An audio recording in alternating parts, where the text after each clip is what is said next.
অন্তর্বর্তীকালীন সরকারের প্রথম দায়িত্ব ছিল শহীদ ওসমান হাদি, শহীদ আবু সাঈদ সহ সকল শহীদ হত্যার বিচার করা। অথচ আজ আমরা দেখেছি যেখানে শহীদ ওসমান হাদির বিচারের দাবিতে যমুনাতে অবস্থান নিয়েছিল, সেই অবস্থান আন্দোলনকারীদের ওপর গুলিবিদ্ধ করা হয়, তাদেরকে লাঠিচার্জ করা হয়, এমনকি সাংবাদিকের ওপরও হামলা করা হয়। আমরা তীব্র নিম্ন প্রতিবাদ জানাই। আমরা মনে করি এই ইন্টারিম সরকার ব্যর্থ। আমরা অন্তর্বর্তীকালীন সরকারকে কালার এক্সপার্ট এবং ডার্ক স্যাপ সমৃদ্ধ অরিক্স অ্যাডভান্স ডিটারজেন্ট পাউডার আপনার লন্ড্রি এক্সপার্ট। স্পষ্ট বার্তা দিতে চাই, এই স্বৈরাচারী সরকার কিন্তু সেম অবস্থায় করেছিল।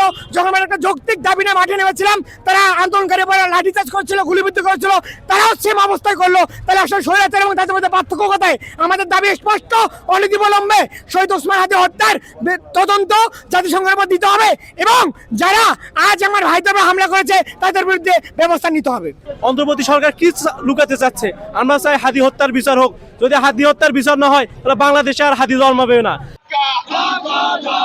দিল্লি না ঢাকা, গোলামি না আজাদি, কই লাগাতে হাদি ভাই, কই লাগাতে হাদি ভাই, আমার খুনের বিচার চাই, কই লাগাতে হাদি ভাই, কই লাগাতে হাদি ভাই, কই লাগাতে হাদি ভাই, কই লাগাতে হাদি ভাই, কই লাগাতে হাদি ভাই, কই লাগাতে হাদি ভাই।